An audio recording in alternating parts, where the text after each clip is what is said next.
Beloved bird, my fellow pilgrim winging, I hear thee singing as I sang above. Over 400 years ago, the adventurous Portuguese explorers who discovered and claimed Brazil for the crown of Portugal sailed into this picturesque harbor and called it Rio de Janeiro, or River of January, because they discovered it in the month of January, and they believed the beautiful inlet into which we now sail was the mouth of a river. As we pass within the shadow of this gigantic promontory, known as Sugarloaf, we wonder if the white men who first saw it could have dreamed that it was destined to become the mighty sentinel of an enchanted metropolis with a population of over 1 million inhabitants and a reputation of being the most magnificent city in the world.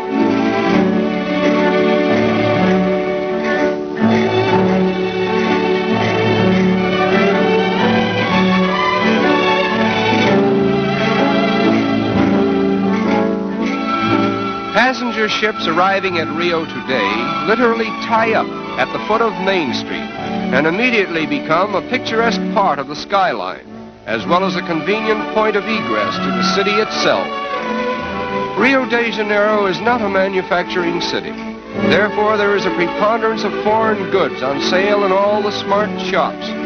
Nevertheless, foreign influence has not changed the strong allegiance which the Brazilians have for their native continent.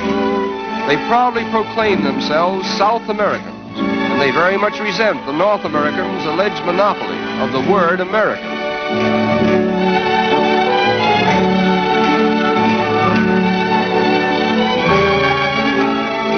The period from 1902 to 1906 witnessed the wonderful transformation from the old to the new Rio, a comprehensive project so boldly conceived and brilliantly executed that there is hardly a landmark of the old city to be seen in the metropolis today.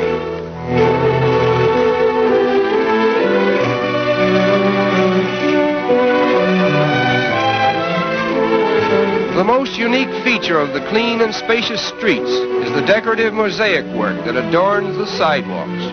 Almost every block has a pavement with patterns so individual in design that one could find his way about the city by becoming familiar with them.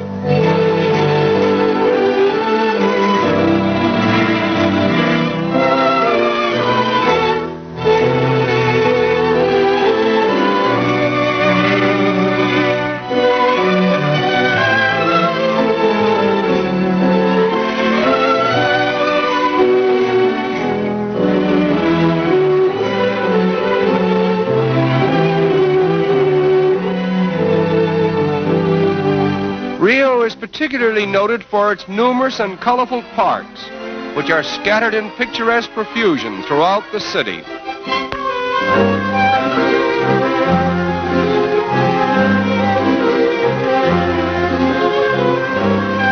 In 1808, the King of Portugal was forced by Napoleon to abandon his country and re-establish his throne in Brazil. When he arrived in Rio, he brought with him, among other things, the first tiny sprouts of the famous royal palms, which he planted here. It was decreed that only members of the royal family might have the privilege of cultivating this particular species of tree. But time and nature have overruled the regal command, and the royal palms that were meant to be the exclusive property of Portuguese royalty are now the common heritage of all Brazil.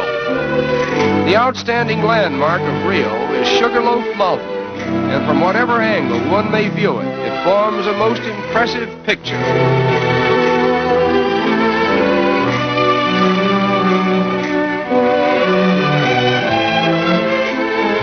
Swimming is one of the most popular sports in this pleasure-loving city.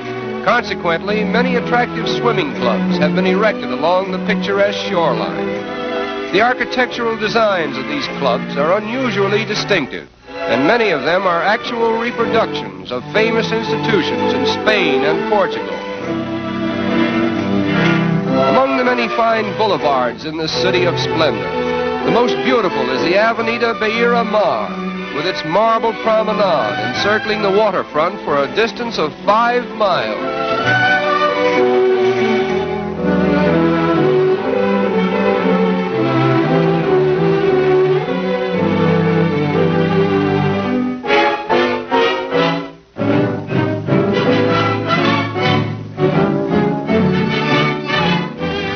As in most countries of South America, the color of one's skin does not always determine one's social standing.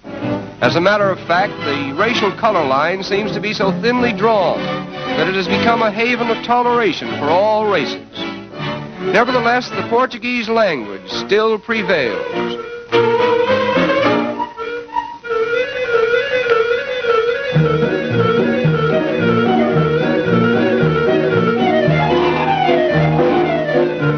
In the business districts of the city, there are a number of tiny shops where the more industrious young ladies of Rio earn their livelihood. This is called the butterfly industry, in which the colorful wings of butterflies are immortalized by an art that was inaugurated here many years ago.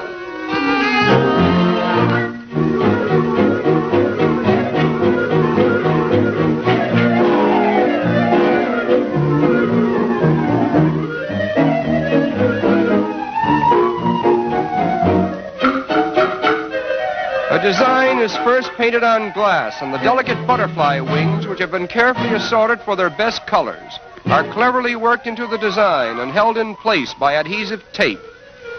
Another layer of glass is finally placed over the tape, and the wings, thus preserved, will hold their lifelike colors indefinitely. There are over 700 different species of butterflies in Brazil, and they are much larger and more colorful than those of North America and Europe.